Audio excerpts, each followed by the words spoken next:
In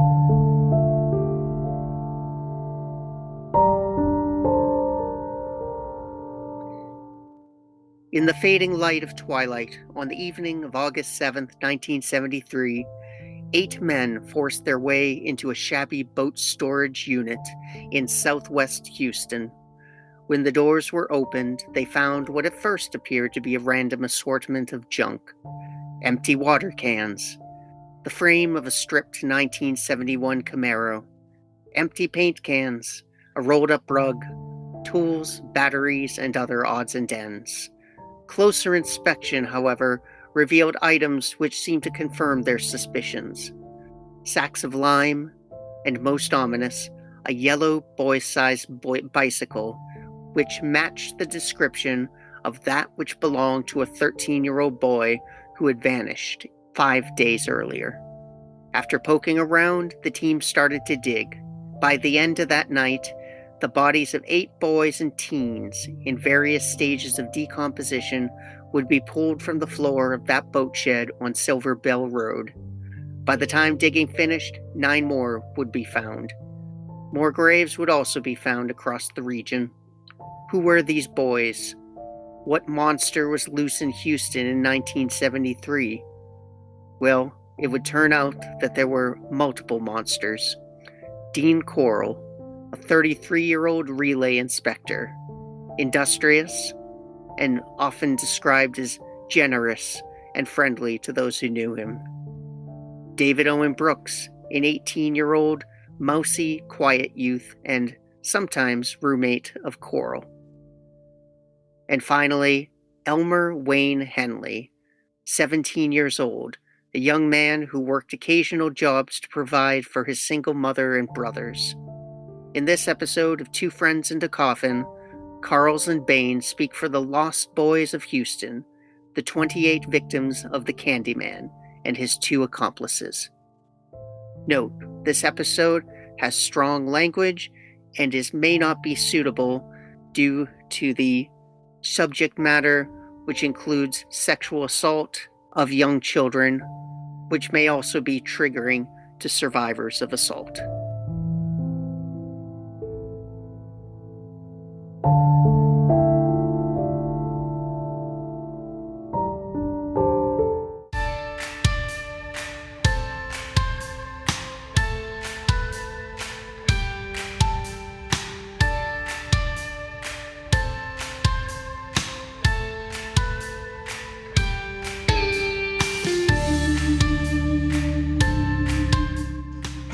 Hello.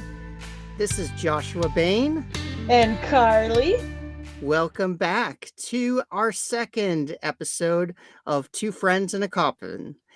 If you're listening to this, it means we didn't completely screw up last time, and also we didn't offend you too terribly. Do you think we can do that today? I don't know. Some people take a lot to get offended. Yeah, hey, and then there's some people that are very easily offended as well. But maybe those people aren't listening to the podcast. Maybe. Hopefully. Maybe. Here we are, and we're recording from a distance. So there's me here in Olympia, Washington, and you're still in Salt Lake. So who are we doing? Who are you telling me about today? Well, today, have I got a story for y'all. Have you ever heard of Dean Corll, the Candyman, the Houston Pied Piper? I have not. Ooh. I've heard of the movie The Candyman, which I love that horror movie. Oh, are we talking about Willy Wonka Candyman? Wait, which one is the horror movie? Candyman. I see what you did there. The Johnny Depp version is pretty terrifying. There were parts in the Gene Wilder part that gave me nightmares. I'll admit that as well. We talk about the cave. Yep. With that thing that comes out of the nose or whatever it is. Oh my god. Yeah, the whole scene. It's like, oh, this was a fun movie. No, it's what nightmares are. Okay. Ooh. Well, if there's a movie that was made about this, you would have nightmares. Oh. And you've never heard anything about this? I haven't. And that's what's so weird about this guy is kind of a B-lister. We talked about this in the last episode, how there's folks who are B-listers who you've never heard about, who it's like, oh my gosh, why have I never heard of this? And they should be A-listers, like up there with Dahmer and Gacy, right? Yeah. Like Well, we'll see. 28? 28. That's quite the body count, isn't it? Uh-huh. And boys. Yeah, the youngest was 13, and the oldest was 20 years of age. Ugh. So he had quite a spread there. But Yeah. let's go back to the beginning. Take me back. On August 7th, 1973, police would respond to a 911 call at the house of 2020 Lamar in Pasadena, Texas. Now, Pasadena is kind of like a bedroom community. It's a community that, like for Houston, people live out on the outskirts and the suburbs, and they commute into the city. Okay. Well, there So was not what I was thinking. what were you thinking? I was thinking like kind of like a community center. Completely wrong. So I'm glad you clarified. If 28 bodies were found in the community center, what the hell? What is going on at this community center? The Boy Scouts are clearly have departed from their mission. Or maybe it was the Girl Scouts. I don't want to be sexist, but those people selling the cookies, what are they doing behind the scenes after they sell the cookies? Maybe they're selling candy instead. Ooh. The Candyman or the Candy From Woman? Candyman. Well, the police came to this house. They had a 911 call saying that somebody had been shot. So they got there and they found three teenagers just kind of lounging about on the front stoop. And the responding officer shows up and basically they kind of pointed to the inside. The officer went inside and found a man that had been shot to death, clearly dead. Very casual way to initiate a dead body. Oh, yeah, they're in there. So the officer comes out and he's like, what the fuck happened? He probably didn't say that, but that's in my mind, he said WTF. Well, the three individuals that were out there, these three teens, were Wayne Henley, Rhonda Williams, who was sort of his girlfriend, and then Tim Curley, who was a friend to both of them. They had gone to a party the night before and had been huffing paint. They would spray paint inside a bag and then put it over their head and huff, and then it would get them super high. But it was such a thing where they could keep going until they passed out. And that's what happened. And they apparently woke up and they were tied up. And this guy, Dean Corll, who, he'd been hosting this party, essentially was going to rape and kill them. Oh, no. And so basically, Wayne was kind of like, he had brought his friends over to this house and he's like, I don't know what's going on. And so Corll said, well, I'm going to kill you. And then Wayne just kind of was just like, oh, please don't, started begging for his life. No, Dean, no. And so Dean basically let him go and said, all right, well, then I'll take care of this Tim kid and I'm going to rape him and kill him. And you have to rape this girl and then kill her. And so he kind of went through the motions. By this point, the girl had woken up and, and she's like, what's going on? Why are you doing this? But Wayne whispered to her that, don't worry, I'll get y'all out of this. Basically, Dean came in, stripped Curly, and he was, naked and started straddling Curly, the Tim. And then to make it seem like he was going to go along with it, Henley cut off, he cut off Rhonda's clothes. And actually, just a little bit of ironic humor. It's not humorous, but she basically said, well, if this is going to happen, she's like, okay, but don't cut my shirt because it's not mine. It's a friend of mine's. Which is like, okay, if you're going to get, raped and murdered, that's not exactly the first thing that would be on my mind. That's it. But Wayne basically had, he said he was going to get him out of there. And he actually did. He Corll had apparently grabbed a gun and had been waving it around and threatening to shoot them. And when he went to straddle the boy, who was, I think Curly was 17, he put the gun down on a table. And well, he didn't notice, but Wayne grabbed the gun and started pointing it at Corll. Corll kind of looked up at him like with this incredulous look and said, "What are you going to do? Are you going to kill me, Wayne?" And Yeah. so, yeah. And so, like, then he started like coming up and getting all up towards his face saying, "Kill me. Do it. Do it. Do it, Wayne." Daring him. Wayne kind of hesitated, but then Corll charged at him. Henley shot him, kind of went back in surprise, and like I don't think he was expecting it. So Henley just shot again. Corll turned and started going towards the doorway in the hall, but then he got shot a couple more times by Henley, got into the first part of the hall, and then was killed. Good job, Wayne. I know, it's like, whoa. So here's these kids.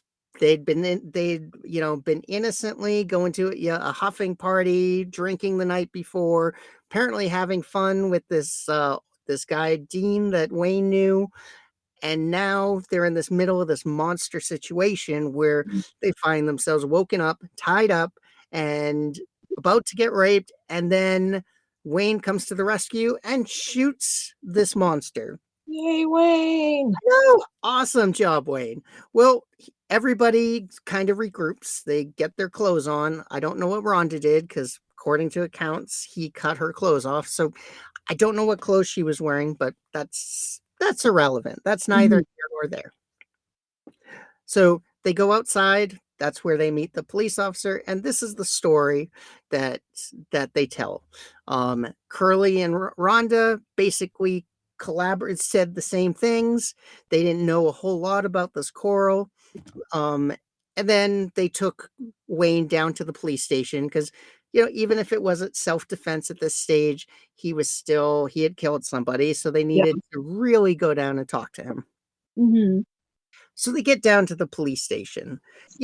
Things could have gone pretty smoothly from there. However, Hmm. Wayne starts talking about that he knew that this guy Corll had killed other people and other boys. He had done the same thing to other people and then buried their bodies. Well, the police officers were kind of like, what the hell? There's no bodies built buried in a shed that this kid, they're like, think this kid's full of shit. Maybe he's trauma related. Maybe he was trying to put off, oh, he was doing drugs and he doesn't want to get in trouble for it. Hmm. So, they're like, haha, okay, let's go see this boat shed of this guy that you knew. And so they all go down to this boat shed, and that's when they open it. And like it said at the beginning, that's where they start digging. And that the minute the shovel hit the ground and made that first, the smell of death just emanated. Whew. And, Wayne could have gotten away with it. Wayne could have, it turns out that a friend of his had come into the police station the next day.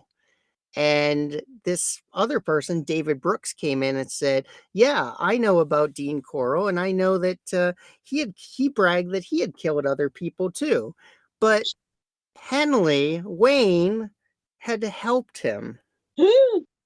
Take my cheer for you back. I know that it's like hero, but not. So then they come back and they're like, "Hey, Wayne, your friend just told us a very different story."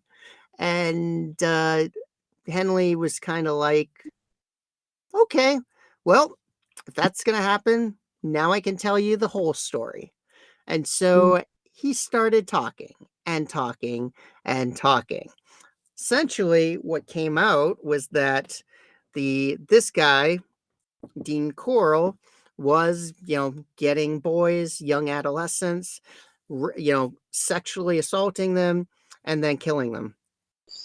David Brooks apparently had known Corll for a long time and became kind of a father figure to him, Mm. and kind of groomed him, and finally started saying, hey, if you can procure some boys for me, I will pay you. And here's this 12-year-old boy, this 12-year-old kid, who this is a guy who had been a father figure to him. Ooh, I've got the hiccups. Oh no. I know. Perfect timing as usual. But Yeah. so he had been grooming him apparently, and also started sexually assaulting, uh he had been Molesting and assaulting morphed together. it's assaulting. Assaulting. Assaulting. Oh, Well, that's cool. it turns out that Brooks, he started doing the whole Gacy thing, like, if I'll give you $5-10 if you let me blow you. Mm. I mean, so apparently Brooks had done that for a couple years. And then one day, Brooks says that he walked into the room, and because they were apparently rooming together, he was a father figure and thought that Dean was cool as fuck. Mm. And he walked in and found out just how cool as fuck Dean was.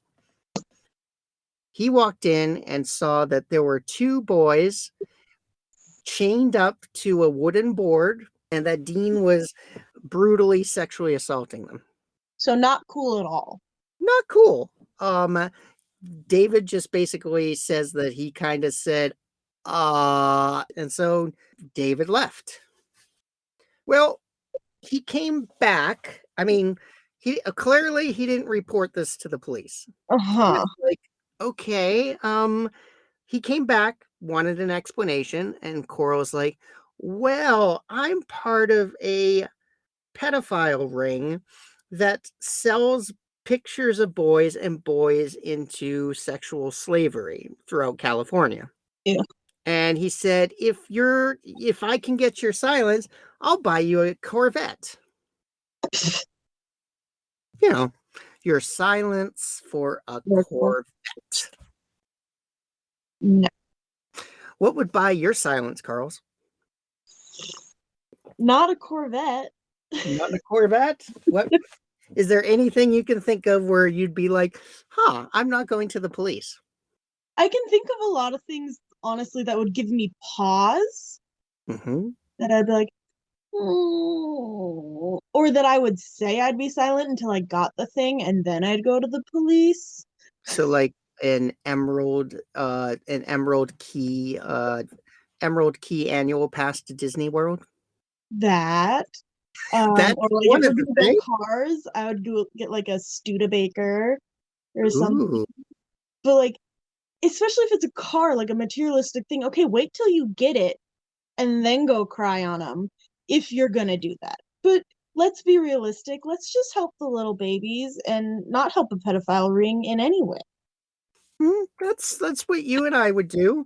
Um, I I'm assuming he was shocked. I'm assuming that we have to keep this in perspective, which perspective is here's a kid who had been groomed for about 4 or 5 years up to this point. He had Yeah, been sexually molested himself. So I don't know. We don't really know how fucked up this kid had gotten right. in the head. Where his worldviews were at. Yeah, and we also don't know how scared he was. Did Mhm. Dean threaten him and say, I'm gonna turn you over? Did he kind of fear for his life? Right. Yeah, so we really don't know. Dean was dead. So Corll was dead by this time. We have no idea what his side of the story would have been. No idea.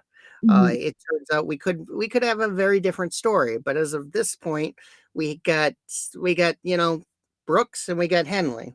Mhm. Henley wasn't even on the scene at this point, so Brooks was pretty much telling his own story.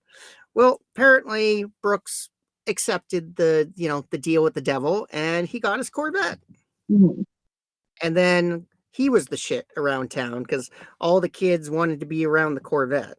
Right. Well, turns out that Dean had another proposition for him. Mm. If you can get me other boys, I will pay you for them. Don't do it. Uh-huh. Well, unfortunately, he You, did. And these were boys in the neighborhood. These were boys that he knew. Some of them were actually friends of his. oh, that's so far. Oh, oh.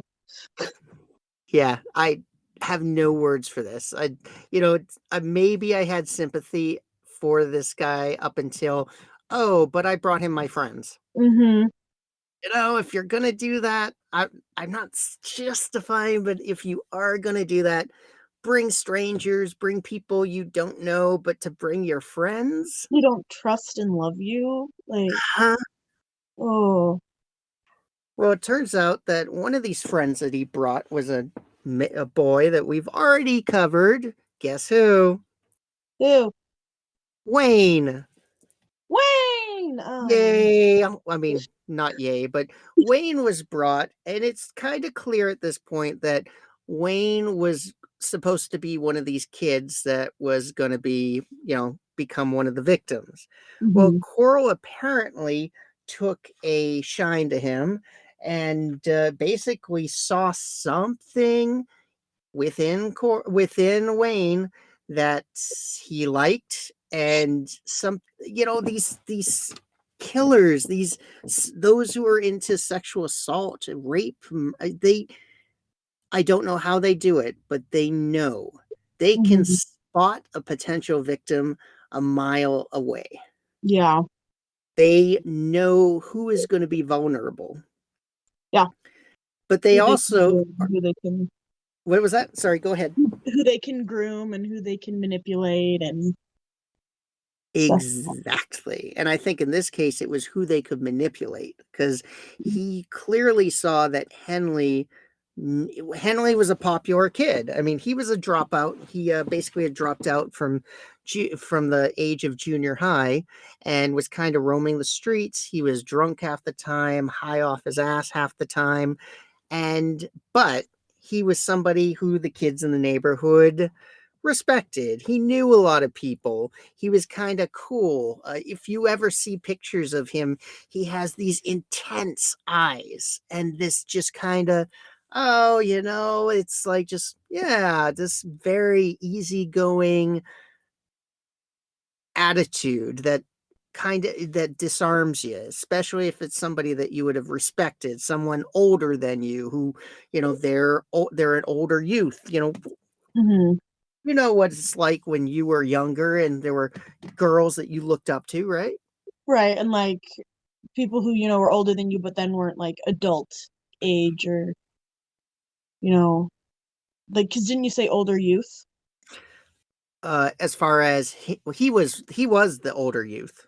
Yeah, so like you definitely looked up to those who are, you maybe like a senior in high school while you were a freshman or your siblings' friends. Definitely there's older people who aren't quite, your parents' age that you really look up to. Mm-hmm.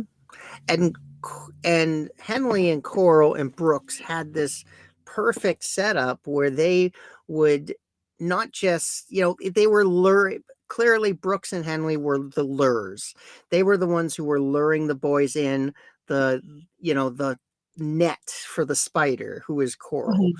And they, Cora would throw lots of parties with these kids, and there would be, for the younger kids, supposedly there was punch and cookies, and he had a pool table, and they would come and laugh and talk to each other, and just be a bunch of kids. And for the older boys, there was the drugs and the alcohol, those types of parties, and they were definitely things that kids like. Nothing else to fucking do in the heights of Houston.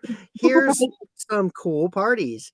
And let's remember, Brooks had that awesome Corvette that he would cruise up and down the streets. Who Mhm. has a car? Oh my gosh, they can drive us places, right? Right. Corll had this white Econoline van that he would load kids up into the back and take them to the beach. Ah, that's He would fun. You'd He want would to go take to the beach.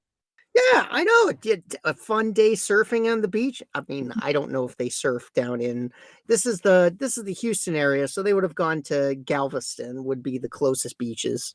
Okay. Here's somebody who is that cool person. He hangs out with an older person who clearly has cool stuff. I mean, maybe it's a little weird that the 17-year-old hangs out with this 30-year-old, but let's overlook that because hey, he's got a cool pad. He's got paint that we can have. He's got the booze. This Hmm. kid's awesome. Right. The initial deal that Henley said was that Corll would give him $200 per kid that he brought in. Well, $200 in 1973? That's a lot of money. yeah. Well, Henley at first said no, as opposed to Brooks, who had said, Henley at least said no. And it wasn't for like a year later that he came back. Apparently, his family was having difficulties. He was the son of his mother was divorced. His father was apparently an abuser. He had, he would beat his wife. And so they finally got divorced. And there was no one really to pay for things. They were pretty poor. So Henley Hmm. became the breadwinner and would do, small jobs. But apparently there came to a point where the money was, could have gone to the family. And he's like, okay, I'll do this for you. Yeah. Which, it's still I don't want to say that that's a beneficial, like, oh, he's doing it selfless for his family. Right. But it's definitely a more understandable slash enticing reason Mm-hmm. that he's trying to take care of someone. I mean, it's still Yeah. not okay. Still not okay. Right. But that's Desperate times calls for desperate measures is what that kind of sounds like. yeah. However, later on, Henley would also say when he was in his confessions that Corll never really paid up. Corll was almost always broke, and he gave him part of that $200, but almost never actually, paid for much. So why did he continue this deal if he wasn't getting anything out of it? Yeah. I wonder One if at th- that point when he realized he wasn't getting anything of it, he thought he would be like, you know too much. So he was scared? you think he was in too deep? Yeah, maybe. Mm, I don't know. I well, don't know Wayne, the whole story. I know we're getting there. Wayne did say that he was afraid for his brother's safety, that his little brothers, that Dean had taken a shine to them. And so he always worried that Cora would go after his brothers if he kind of left them alone. Mm. But at this point, too, Cora was like a member of their family. He came to their house. He hung out. He knew the parents. He was this, he basically got in with the family, and the family thought he was nice. Wow. And and that's not unusual because Coral, he was a master chameleon. He was a master. People said he was the nicest guy, that he would do anything for you. He would help old ladies. He was just an all around nice guy. I So, how does this nice guy become this brutal monster? don't know. He was born in 1939 in Indiana. He was the eldest child of Arnold Edwin Corll and Mary Robinson. They would divorce, but it was eventually they moved to the Houston area and they created a candy company. And Okay. it was the Pecan Prince Candy Company. Ooh. I know, it sounds so lovely, doesn't it? Well, this family was really, really outgoing. They were hardworking. The kids all worked in the candy company, and it was basically out of her kitchen. And they did so well that the family opened up a bigger candy company. And Dean, at this point, Dean was, by all accounts, was a hard worker. That's the one thing about Dean that's always there's no there everyone agrees on that. He was a hard worker. That was his life. His life was work and his mother. Mm. And this is where things get a little bit creepy. And so he starts befriending kids in the neighborhood. He starts giving out candy to he convinces his mom to open up the candy shop right next to an elementary school. So, yeah. If all of So this is wholesome, is a great idea. I know if If you know, if he wasn't attracted to young boys. this were purely a business move, it's a great one. It is, yeah. But apparently he would give out the candy and the kids loved it. He would give out the the reject candies that they couldn't sell. Okay. At this point, he opened up he became kind of a mentor for kids in the neighborhood that were needed a place to go. So he opened up a pool table in the back, and he was just a mentor, and they would come and play, and then go home. All the a lot of the parents didn't actually have a problem with him. They just thought their kids were bothering this nice man in his place of employment. Mm. Yeah, there were some rumors that he was trying to make advances on his some of the kids that were his employees, but as far as we know, he didn't make any advances on these kids at that time when the candy factory was in operation. Okay. Yeah, which kind of is interesting because they call him the Candyman Mhm. when you listen to that, you think about it, everybody makes it this big thing that he was giving candy out to kids. He didn't actually use that to lure the kids at that time. Like it wasn't like he was giving out candy and murdering them the next day.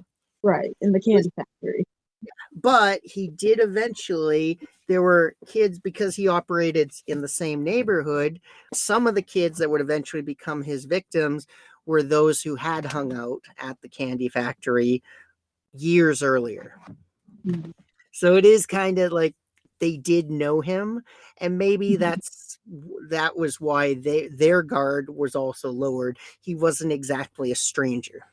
Yeah, and they trusted him when they were younger, and he never did otherwise when they were younger. It sounds.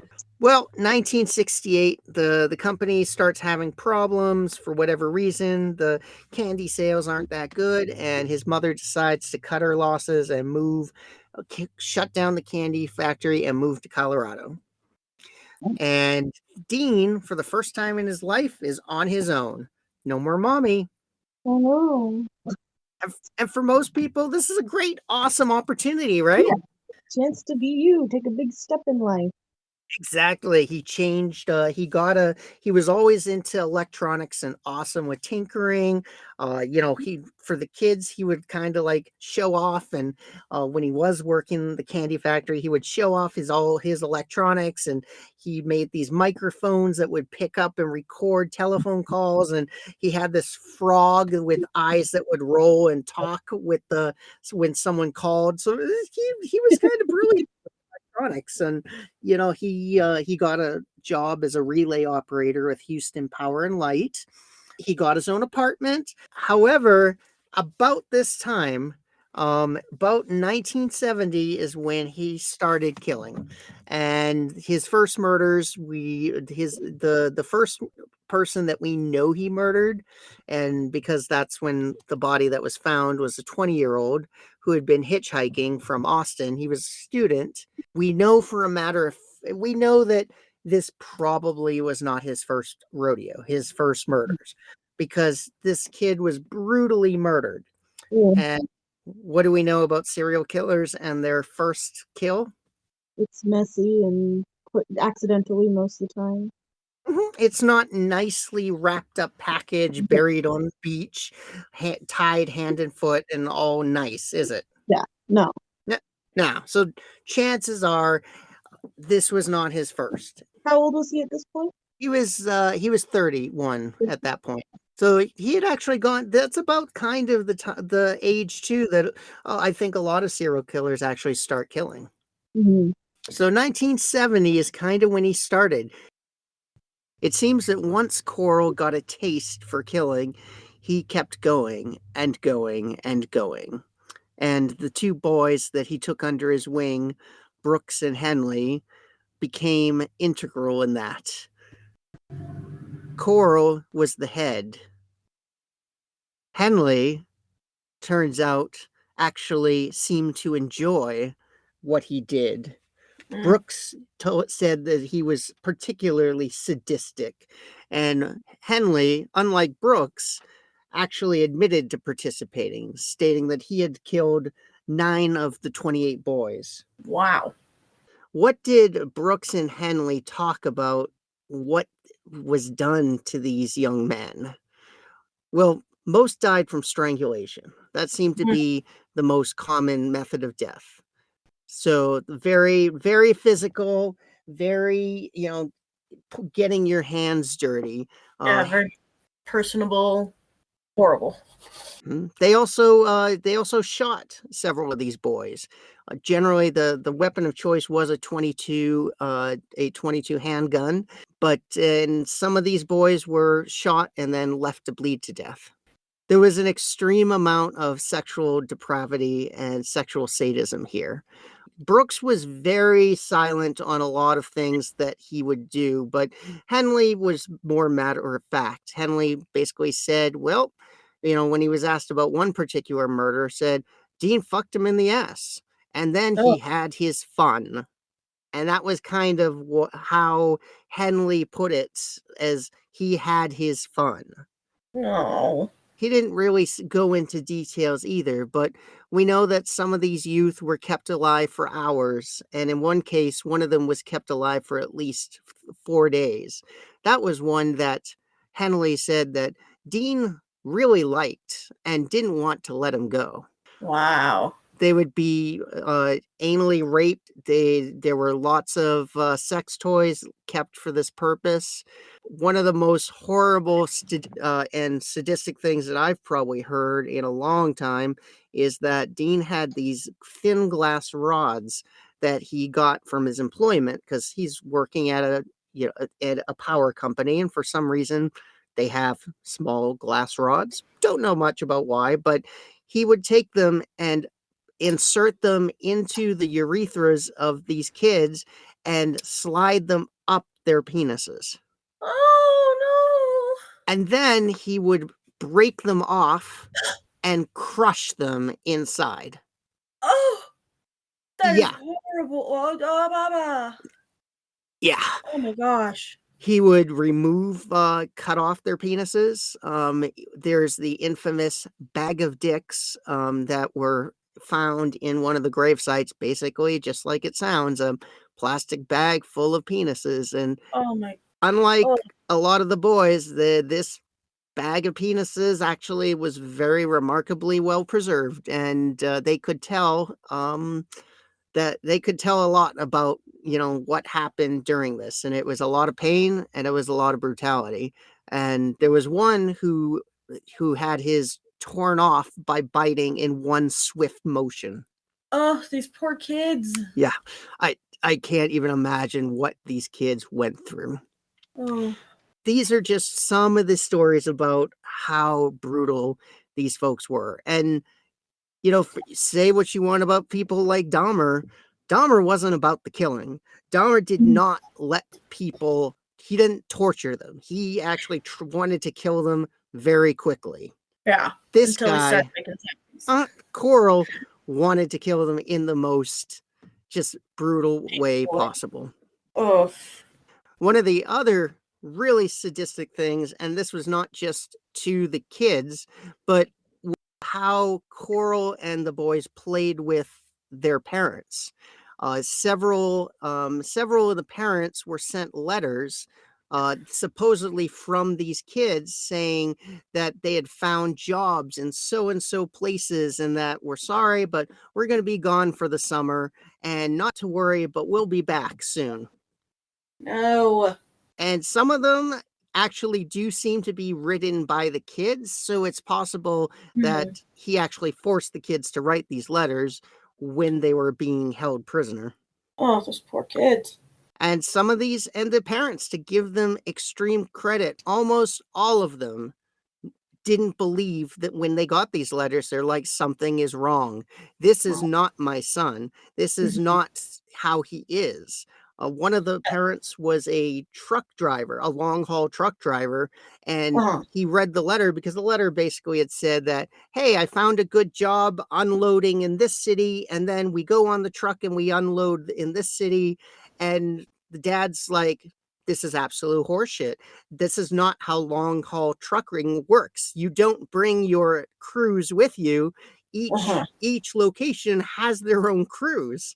And so Right. he went to the police and said, look, this is not what it is. And the police just kind of laughed and said, well, this is what he says he is. There's nothing we can follow up on. He probably ran away. Mm-hmm. And that's exactly how the police treated most of these kids. They treated them that they were runaways. Now, to give Jeez. the Houston Police Department credit, which I don't want to give them any credits. This is Right. I don't want to give them any credit just because they completely botched this entire investigation of all the kids from 3 years, a whole bunch of kids that are going missing from the same area. But to put it in perspective, Houston did have a high number of runaway kids that were running away. It was part of the times, and the police had come accustomed to kids running away, and that was what they thought. Okay, these kids are running away. In the 2 years prior to in 1973, the Houston Police Department they received reports of 5,000 kids each year that went missing, Wow. and they were labeled as runaways. So But I do wonder how many were actual runaways in that case. we don't know. A lot of them probably came back. I mean, a lot of them did probably run away, but it doesn't seem like they even tried to figure out because they didn't link anything. It was when Henley was at the police station, started saying names of some of these kids. One of the detectives said, wait a minute, I've got that across my desk. One of the other detectives said, wait a minute, that's my younger cousin. It's just insane when it started coming together. It all came together, and it was like, how was this not obvious? And Yeah. a lot of it was probably due to, they weren't able to link the files together. They weren't be able to cross-reference. And with 5,000 cases, I have to admit that would be an incredibly hard. That's a tall order. Yeah. And if you look at it from a Houston perspective instead of the Heights perspective, which is the neighborhood where most of these kids came from, looking at it from a citywide, you probably wouldn't even be able to know that there were that many kids going missing from a certain sector of the city, unless you had a policeman who was specific to the Heights.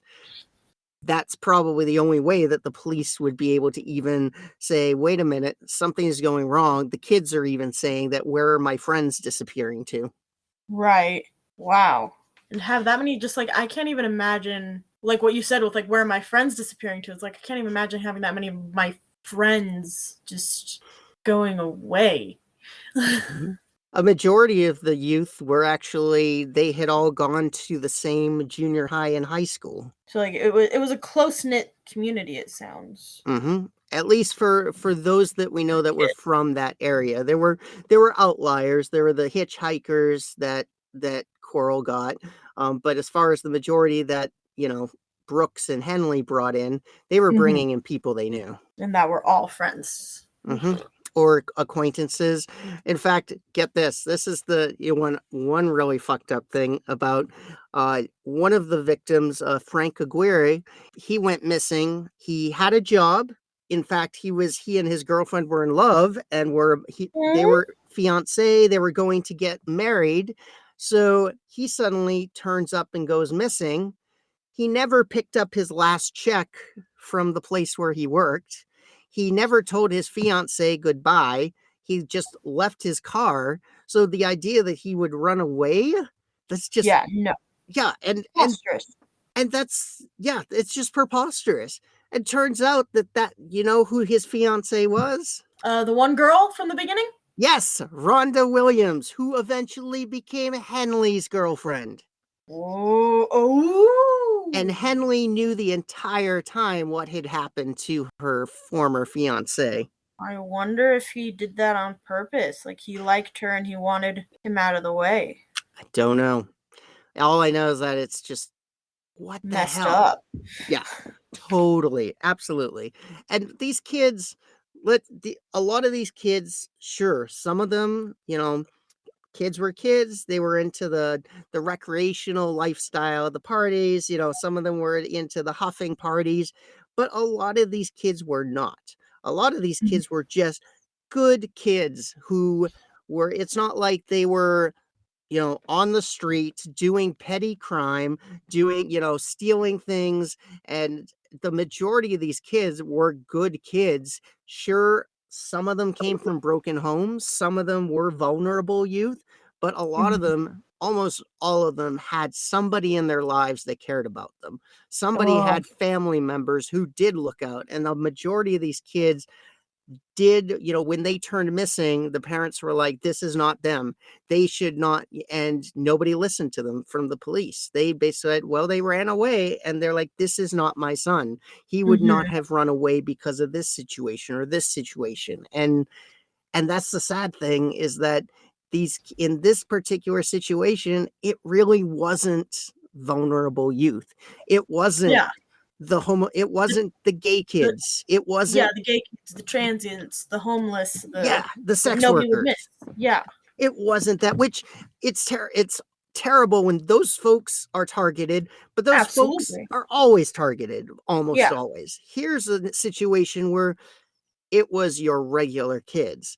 And one of the neighbors after the crimes was talking to a reporter and said, all this time we were warning our girls to not talk to people. We were warning our girls when all along we should have been warning our boys. Oh, and that's so sad that even transfers over to today. Like, you know, the whole sexism of men to be men and men need to not blah. And it's like, but you should still teach your boys to be safe too. They need to be as aware of predators as girls do, especially when they're young. I know. It breaks your heart, and you're just like, I wish I could have done something about it. But, well, the families were notified of the deaths in very haphazard manners. Oh, no. Yep. When news of the boat shed got out on the first day, and the 3 initial victims that Henley had mentioned their names to the police, they were spread about by neighbors and other friends of the family who somehow got a hold of the parents, or they heard about them on radio or TV. No. One family was told, after being called hours later after hearing it on the TV by a police detective, who expressed, oh, good, that's one less person I have to call now. Jeez. That's literally recorded as to what somebody said. Wow. A few days later, after all of the, you know, they started getting the burial sites outside the boat shed in the beaches and things, there were the police released a list of 18 suspected victims. They released them to the press, and they were published in the papers, and most of the families had not been notified. Oh, no. Yep. And these people were on this list, and even if they hadn't been notified, there was no verification of identification yet from the medical examiner on any of the bodies. So they're just hearing this, and it's like, oh, maybe, but you didn't even know it was a maybe. Yep. Johnny DeLome, he was one of the victims. His stepfather he came marching into the police station, shouting at them, getting into quite an altercation, and basically shouted that it's a damn shame that my wife has to learn that her son is a murder victim by reading it in the morning newspaper. It would have been a hell of a lot different, at least, to have been told about Johnny by the police first. Yeah. Mrs. DeLome had been reading about David Brooks, his confession, which had been printed in the paper, which told of the brutal manner in which her son, Delhomme, had died. Wow. He had been twice shot and then strangled. That's so terrible. Imagine having to read about that in the morning paper Morning of paper. how your son died in a particularly brutal way. Just the kick in the gut. I can't even imagine that. Mm-hmm. The emotion of reading that. For whatever reason, police did not secure scenes. The news crews had full access to the boys. Like, they were on the scenes. They brought Henley out to the scenes. They brought Brooks out to the scenes. The news people were allowed to come in and talk to them. They were given this unfettered access to the boys in interviews even before they had been fully questioned. What? So you'll like literally see news images of the boys like literally getting peppered with questions, and the police officers are just standing around being like, yep, chewing their tobacco. But you watch and you'll see them actually at the dig sites, and this mass of news people going to the dig sites and being right there. It's one of the strangest things that I think that we look at crime scenes as being secure today. And in those days, like the newspapers were all there. Yeah, they really aren't. Mm-hmm. When this all came out, one of the fallouts of this whole thing was it led to the downfall of the chief of Houston police. The chief of police had been one of these, we've got to be hard on crime, and and one of those hard ass people. And when this came out about his department, he was defiant to the end, stating that these kids were all runaways and the parents should have known where their kids were. Just really nasty piece of, and well, he fell out of favor, and was actually, because of his policies, he was defending him to the end.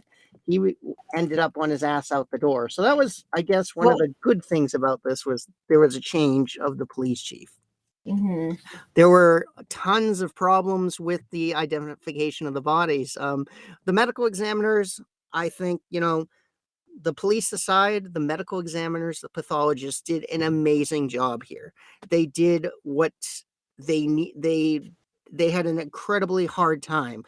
They're dealing with bodies in various stages of decomposition. They're dealing with bodies in multiple graves. They're dealing with bodies on top of each other. It was just a horrible thing to have to try to piece things together and figure out, how did they die? Who are these folks? And I think they did a remarkable job, considering they had to keep doing the work of the medical examiner department in Houston. Well, meanwhile, these 28 bodies came in all at once. Yeah.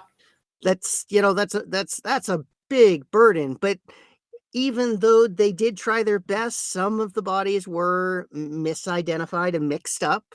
The Waldrop boys were mixed up and with the Hilligeist, and they were supposed to go to Atlanta, and instead the Hilligeist boy was sent to Atlanta and was buried there, and the Waldrop boys were buried in another place in Houston. Oh no. And then the mistake came out, and it led to a lengthy pissing contest between the jurisdiction, who were pointing fingers saying, oh, we blame them.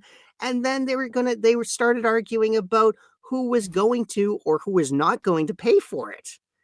Of course they did. And so basically, the local funeral home stepped in and said, we'll pay for it, we'll do it, no charge, we'll dig up. And then there were some local nonprofits that offered to actually drive the boys from Atlanta and switch them. So, there were some amazing people that stepped up to the plate, but the politicians absolutely, in things like this, just totally failed them. Now, were the bodies, for the most part, at least all together in one piece, if that makes sense? It's some of the ones that were in the boat shed. They were the ones on top.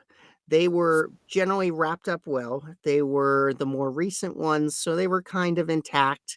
It was the ones that have been a couple of years that were under the lime that had been placed on them, that basically it was a stew of decomposition and nasty rottingness, that a lot of in the boat shed, that at the very bottom, that's what these police detectives, who incidentally actually used convict labor to actually exhume the bodies.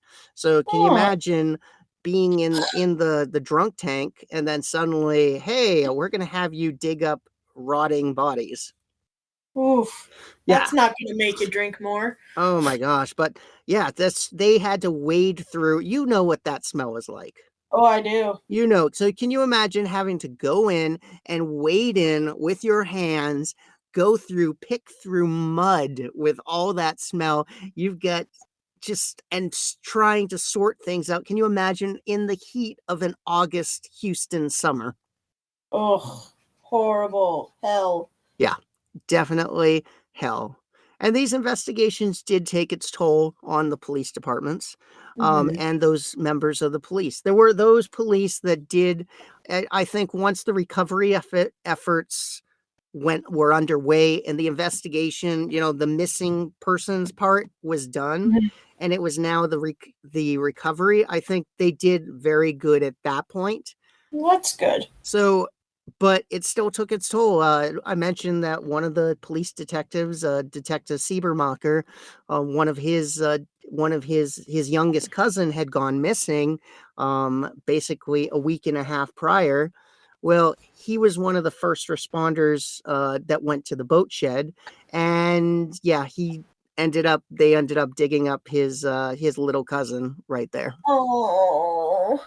And unfortunately, he committed suicide in 1977, 3 years later. Oh no. Mhm. Willard Carmen, he was the son of a Houston police officer who, this one might have gone somewhere. He was asking questions, he was trying to push things, but then the dad had a heart attack and died while searching for his son. Oh my goodness. And the pathologists, this even extended to them, that Dr. Jakimczyk, it's something Polish. I don't know how to pronounce this, but the pathologists basically disclosed that the cases brought on severe nightmares and night terrors, not only for him, but for his assistant pathologist as well, and that this was the first time in their 20-year career that they ever had night terrors about their work. I believe it though. Wow. Have you ever had any issues like that in the work that you've done? I haven't actually. When I very, very first started, Taylor was worried about me. He said he was worried that I was going to start having nightmares, but I've yet to have any kind of nightmares or anything about what I've seen. Mm-hmm. Well, maybe if you'd been in that boat shed, it might have been. Probably. I know that I probably would have had nightmares. I don't know how I would have dealt with that. That's something that nobody in the world should have even had to ever deal with. And you can never even prepare for it. Like, No, there was no, you can't. nothing. Who were the victims? They were found at 3 different sites. There were 17 in the boat shed. There were many that were found on High Island, and then there was 6 that were found on Sam Rayburn Reservoir. Jeffrey Allen Coonan, age 21, he was the first. James Eugene Glass, 14, and Danny Michael Yates, 15. Those 2 disappeared after leaving a religious meeting. Donald Edward Waldrop at 17, and his younger brother, Jerry Lynn Waldrop, 13. The father of the boys was actually working at a construction site right next to where Corll's apartment was. So while he was there at work right next door, his boys were being tortured right there, and he never knew it. Oh no. Randall Harvey, 15. David Hilligist, 13, and Gregory Malley Winkle, 16. Reuben Haney Watson. Frank Aguirre, age 19. Mark Scott. He was actually 17, not 14. Sorry. Okay. Billy Bouch, 17, and Johnny DeLome, age 16. Stephen Kent Stickman, 17. Roy Eugene Bunton, 19. He was on his way to work. Oh. Wally Simino, 14, and Richard Hembry, 13. Richard Edward Hembry, 13. Willard Carmen Branch, 18. He wouldn't be identified until 1985. Wow. Richard Allen Kepner, 19. He went out to call his fiancée on a payphone. Joseph Allen Lyles, 17. Billy Lawrence, 15. He was the one that was kept alive for 3 days because Corll, quote, really liked him. Ugh. Raymond EBT. Blackburn, 20, of Baton Rouge. He was visiting his newborn son and fiancée. Homer Luis Garcia, 15. He'd met Henley at a driving school that the both were attending. He was shot and left to bleed to death in the bathtub. Oh. Joseph Manning Sellers, 17. Now he's questioned whether he actually was killed by Corll. The confessions say that he was one of the victims, but he was found very different from the others. He was buried fully clothed. He was a U.S. Marine. His car was found after the fact in Louisiana, burned out. Weird. He was also shot to death 4 times with a rifle, and that's a weapon that was never used in any of the others. Right, because you said 22. And this was 1973, so he was in one of the later ones, so it doesn't make sense that the MO would have changed that rapidly at that point. Right. This was also the point where Corll had actually gone into berserker mode, and he was taking victim after victim after victim. In fact, in 1973, in July, he was shot in August, beginning of August. In July, he took 5 in 1 month. And so Joseph Sellers would have been one of those last ones in that berserker mode. That is a lot. Mm-hmm. But he's still attributed as a Corll victim, and whether he is or not, we're going to include him in this.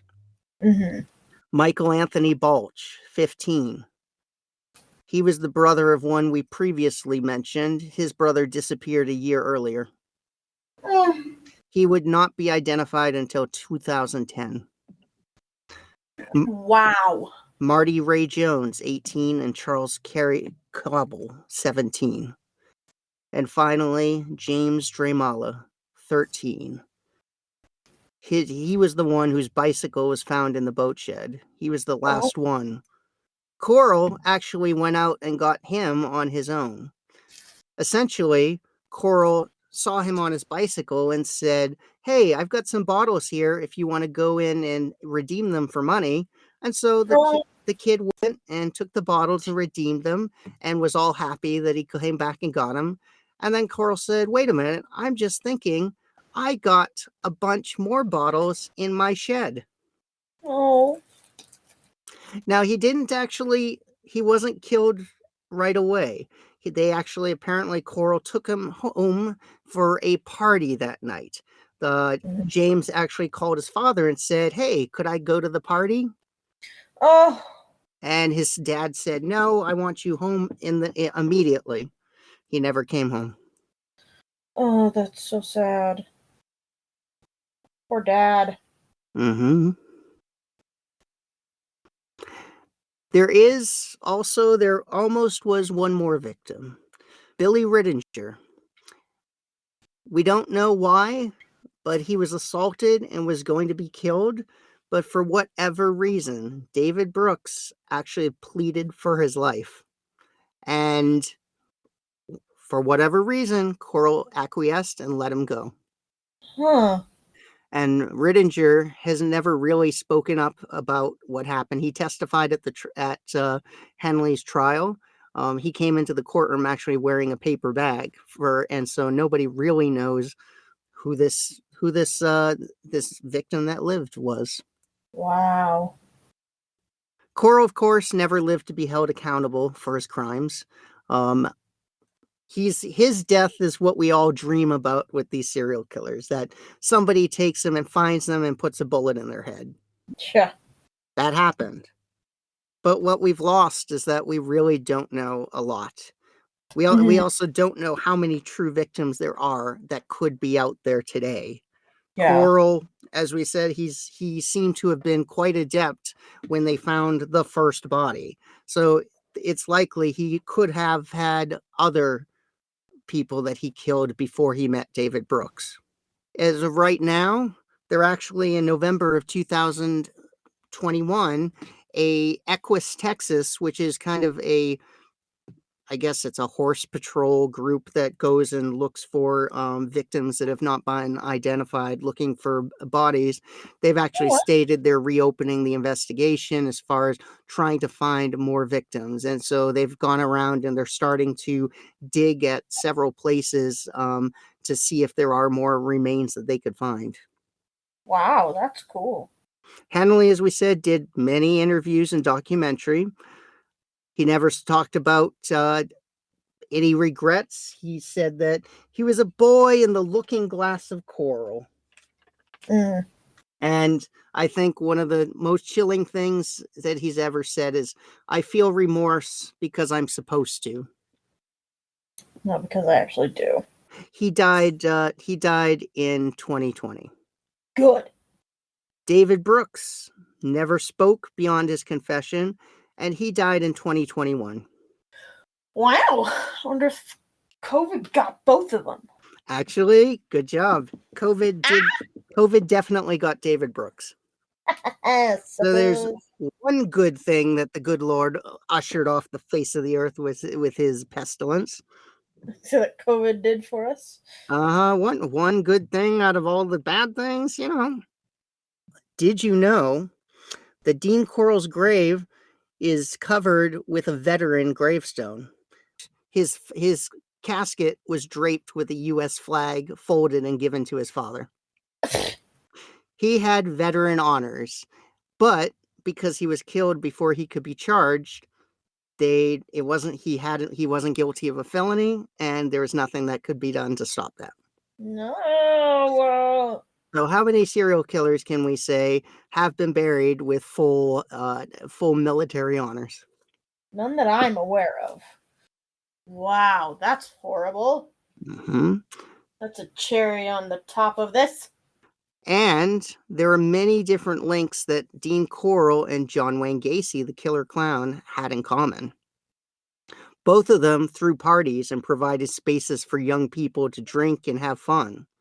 I did think of that. Gacy's torture board that he talked about, that he would chain the kids to, was directly inspired by what he read about from Dean Corll's torture board. Oh, lovely. Mm-hmm. Until Gacy, Corll had the highest confirmed body count of any U.S. serial killer. Huh. Like Gacy, Corll had multiple instances in which he killed in tandem on the same day, or there were two people were buried in the same grave together. Oh. Like Gacy as well, Dean Corll's mother never accepted that he had done the things he did. In a letter to the press, she wrote the following scathing letter. Would he have rented the boat shack to bury bodies in and still loan it to friends of the family to store furniture and help them move in? Mm-hmm. Would he ever stoop so low as to have had these wild parties in a house belonging to his father, whom he adored? Mm-hmm. He was not a sex maniac nor a sadist. You might be able to convince the type people who drag their children to see bodies dug up out of the earth that this is sure, but the people who knew Dean, worked with him, raised him, will never believe these terrible accusations. God does not protect us from the law. He is the law of love, life, happiness, blah, blah, blah, blah, blah. Blah, blah. Father God, I know that Dean's life was not shed in vain, and know that our children, blah, blah, blah. Oh dear, the blind faith that a mother has for her children, and the love. I really hope she wrote blah blah blah.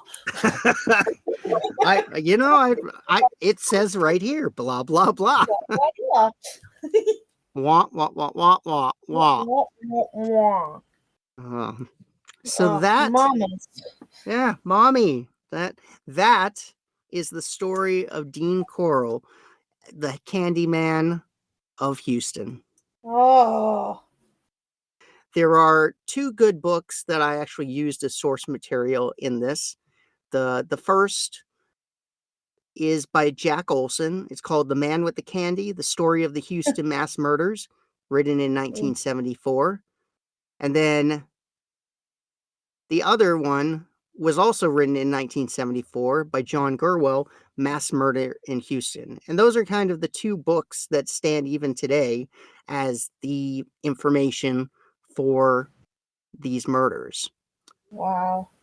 There's a couple of podcasts that have done phenomenal work on this. I have to thank Dan Cummins from Time Suck in episode 101 of The Candyman Killer, Houston's Nightmare. I also have to thank Thomas Viborg Thune, who in 2019, his 3 episodes on The Candyman. And finally, have to thank shout outs to Ben Kessel, Marcus Parks, and Henry Zabrowski from Last Podcast on the Left. Yeah, I'm not doing so well, but from Last Podcast on the Left, who in 2016 did a 3-part episode on the Houston murders. So how about some pralines? What do you think? Going out to have some pralines and think of the Candyman? Candyman, peanut brittle. Ooh, Instead. peanut brittle, good stuff. Sounds like it's close to it, but I will not give them credit. There will be no fucking pecans in my candy. So you're going next, aren't you? I am. Ooh, do you have a doozy for us? It will be when I decide what it is. Ooh, well, we can't wait. So, this has been episode 2, and we are so thankful that you've been with us, that you've come to listen to us, and that we've been able to together go in and remember the Lost Boys of Houston. Yes, thank you. If you want to get in touch with us, Carls, how do we do that?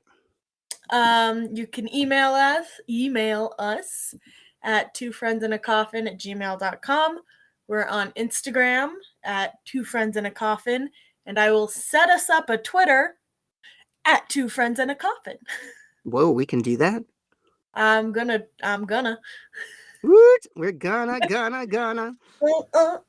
So yeah, reach out and tell us what you liked, what you didn't like. Throw tomatoes, sardines, give us applause, flowers, all that stuff. Us actors, we love that, right, Carls? We do.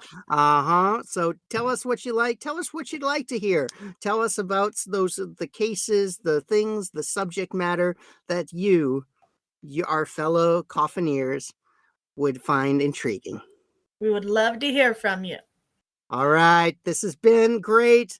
Thank you for listening to episode 2 of Two Friends in a Coffin.